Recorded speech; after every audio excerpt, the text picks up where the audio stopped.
ভূমিকম্প আসার বেশ আগেই আমরা টের পাই। ঘাবড়াবেন না, ঘাবড়ালেই ভুল হয়।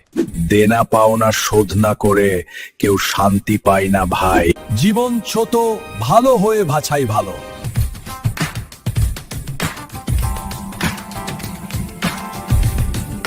দর্শক সবাইকে সালাম। আজকের পডকাস্টের বিশেষ পর্বে আমরা কথা বলবো এমন এক প্রাণীর সাথে যাকে নিয়ে প্রচলিত আছে ভূমিকম্প হলো নাকি তাদের বেশিরভাগই বেঁচে যায়। আজ স্টুডিওতে উপস্থিত আছেন তেলাপোকা কোছা ভাই।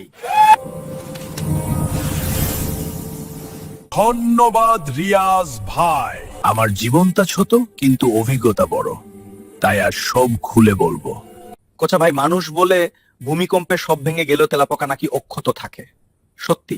দেখেন ভাই, আমাদের দেহ ছোট, ফ্লেক্সিবল, চাপ পড়লেও ফাঁকফোকর দিয়ে বাঁচা যায়। তবে আমরাও মরতে পারি। কিন্তু একটা কথা, ভূমিকম্প আসার বেশ আগেই আমরা টের পাই। ঘরের ভাইব্রেশন বদলায়, বাতাসের প্রবাহে চাপ কমে বাড়ে, তখন আমরা দৌড় দেই। মানুষের জন্য কি বার্তা দিবে? মানুষ অনেক বড়, আপনারা আমাদের মতো কোনায় গিয়ে লুকাতে পারবেন না। তাই আমার তেলাপোকা পরামর্শ, ভূমিকম্পের পাওয়ার সাথে সাথে মজবুত টেবিল অথবা বেডের নিচে যান। গ্যাস, আগুন, লিফট এড়িয়ে চলুন। একটা জরুরি ব্যাগ রাখুন, টর্চ, পানি, জরুরি নথির জন্য। ঘাবড়াবেন না, ঘাবড়ালেই ভুল হয়। নৈতিকতা নিয়ে কি কিছু বলতে চাও?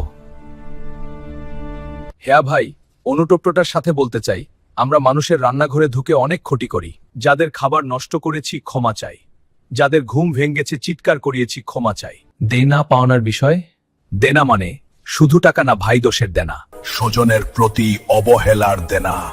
দেনা পাওনা শোধ না করে কেউ শান্তি পায় না ভাই। ভূমিকম্প হোক বা মৃত্যু, হঠাৎ এলে আর সময় থাকে না। তাই ক্ষমা চেয়ে নিজেকে হালকা করা উচিত। তুমি কি মৃত্যুকে ভয় পাও? কেনা পাই রিয়াজ ভাই, তাই আজ থেকে শুধু ভালো কাজ করব। মানে তুমি তেলাপোকা থেকে ভালো তেলাপোকা হতে চাও? ঠিক তাই। জীবন ছোট, ভালো হয়ে বাছাই ভালো। ধন্যবাদ কোছা ভাই, তোমার এই সাক্ষাৎকার শুধু নিরাপত্তা নয়, নৈতিকতার দিকেও ভাবাবে। ধন্যবাদ সবাইকে। Bye bye.